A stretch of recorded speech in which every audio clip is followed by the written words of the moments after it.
अस्सलाम वालेकुम दोस्तों, मैं फ़याज़ महमूद हूँ और हम बात कर रहे हैं नए मेमो की, जिसमें एक पब्लिक चार्ज के ऊपर रूल के ऊपर अमल दरामद का कह दिया गया है। अगर तो आप ग्रीन कार्ड होल्डर हैं या फिर ग्रीन कार्ड एप्लीकेंट हैं तो आज का व्लॉग आपके लिए बहुत अहम है, क्योंकि अब आपको इन कंडीशंस को मीट करना है। और अगर आप इन कंडीशन को न सिर्फ आप बल्कि जो आपको स्पॉन्सर कर रहा है, और ये बात ग्रीन कार्ड एप्लीकेंट से मुतलिक अहम है, और अगर वो इन तमाम कंडीशंस के ऊपर पूरे नहीं उतरते हैं तो फिर आपके ख्वाब जो हैं वो चकनाचूर हो सकते हैं। तो आज के इस व्लॉग में ये तमाम तर डिटेल्स हम आपके सामने रखेंगे और आपको एक एक पॉइंट के ऊपर बात करेंगे कि इस वक्त जो USCIS की जानिब से नया मेमोरेंडम जारी किया गया है वो क्या है और उसमें किन बातों के ऊपर अमल दरामद करने को कहा गया है। तो सबसे पहले तो हम जान लेते हैं कि जो USCIS ने मेमोरेंडम जारी किया है और उसमें जो USCIS के जो अफसरान हैं उनको क्या हदायत जारी की गई हैं। देखें, USCIS ने इसी सितंबर में नया मेमोरेंडम जारी किया है जिसमें इमिग्रेशन अफसरान को पब्लिक चार्ज के कानून को सख्ती से उसके ऊपर अमल दरामद करने का हुक्म दे दिया गया है। अब सवाल ये है कि जो पब्लिक चार्ज है वो क्या है, इसका मतलब क्या है। आम अल्फाज में अगर किसी भी शख्स के मुतालिक ये अंदाज़ा लगाया जाए कि वो अमेरिका आता है और आने के बाद क्या वो इंडिपेंडेंटली रह सकेगा या फिर गवर्नमेंट के ऊपर बोझ बन जाएगा, गवर्नमेंट के फंड्स के ऊपर, या फिर गवर्नमेंट के ऊपर कोई बोझ तो नहीं बन जाएगा। तो उसके लिए मतलब उसमें उन्होंने वो चीज़ें लेनी होती हैं कि कोई फूड प्रोग्राम का हिस्सा तो नहीं बनेगा गवर्नमेंट के, या फिर रिहाइश के लिए हुकूमती इमदाद का मुंतज़िर तो नहीं रहेगा, मेडिकल या फिर फाइनेंशियल सपोर्ट पर इन्हिसार तो नहीं करेगा। ये वो है जी पब्लिक चार्ज। मतलब वो शख्स हुकूमत के ऊपर किसी भी किस्म का बोझ नहीं होगा, बल्कि वो इंडिपेंडेंटली अपना खाएगा, अपना कमाएगा, बल्कि हुकूमत को टैक्स देगा। मतलब हुकूमत के लिए फ़ायदा मंद साबित होगा, ना कि हुकूमत के ऊपर एक बोझ बन जाएगा।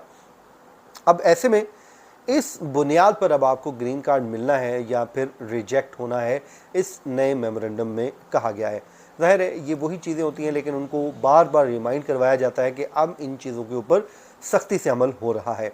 अब इनमें जो हदायत दी गई हैं उसमें सबसे पहले तो ये कहा गया कि अब हमने जितनी भी एप्लीकेशंस आनी हैं उसको एक एक करके हर हवाले से उसको स्क्रूटनाइज़ किया जाएगा, जांच पड़ताल की जाएगी। और USCIS ने यह भी कहा है कि हर एक दरख्वास्त का अलग से अब जायज़ा लिया जाएगा और कोई भी फ़ैसला सिर्फ एक चीज़ के ऊपर नहीं होगा, बल्कि जितने भी पहलू होंगे उन पहलुओं का जायज़ा लेने के बाद इनकी दरख्वास्त के ऊपर अमल होगा।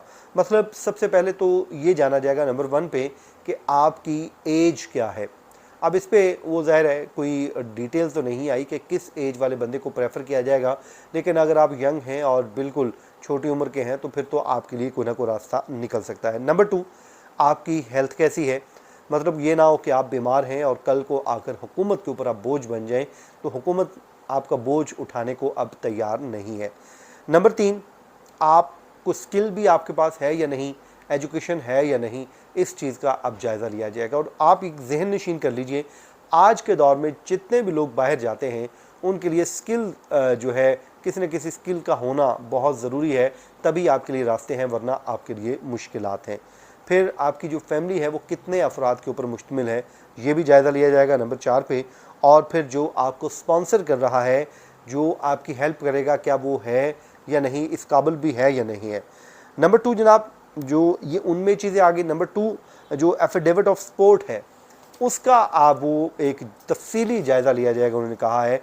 और एफिडेविट ऑफ सपोर्ट में जो आपका स्पॉन्सर है, या वो आपका कोई दोस्त होगा, आपका कोई फैमिली मेम्बर होगा, वो हुकूमत को यकीन दिलाएगा कि अगर ये शख्स जो अमेरिका में आ रहा है इसका वो ख़र्च खुद उठाएगा, ताकि हुकूमत के ऊपर वो किसी भी किस्म का बोझ नहीं बनेगा।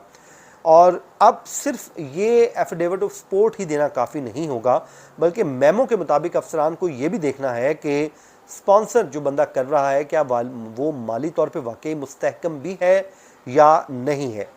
ठीक हो गया जनाब।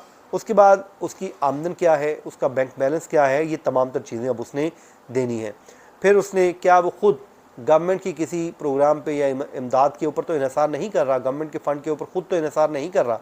और उसके बाद नंबर 3 पे जनाब जो डॉक्यूमेंट्री एविडेंस हैं वो भी आपसे अब मांगे जाएंगे, न सिर्फ मांगे जाएंगे बल्कि उनके ऊपर सख्ती से अमल दरामद को भी यकीनी बनाया जाएगा। नंबर 1, जो आपको एक नौकरी का लेटर होगा, जॉब ऑफ़र लेटर होगा, वो फिर सैलरी स्लिप्स होंगी, बैंक स्टेटमेंट्स हैं, इंश्योरेंस की डिटेल्स हैं, फिर टैक्स के डॉक्यूमेंट हैं, ये तमाम तर चीज़ें कहा गया है कि ये भी आपने अब देनी है, इसके ऊपर अमल दरामद होगा, ताकि ये बात साबित हो सके कि आप माली तौर पे मुस्तहकम हैं, अमरीकी हुकूमत के ऊपर आप किसी किस्म का बोझ नहीं बनेंगे।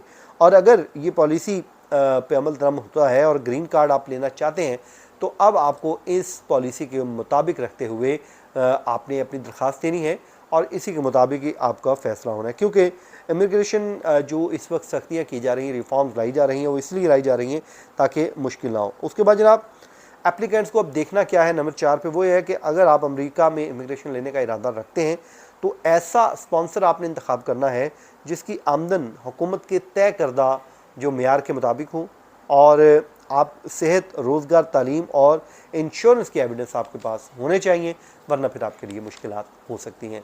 दोस्तों, ये था आज का हमारा वीलॉग। अपनी दुआओं में याद रखें, जहाँ रहें खुश रहें। इजाज़त दीजिए, अल्लाह हाफ़िज़।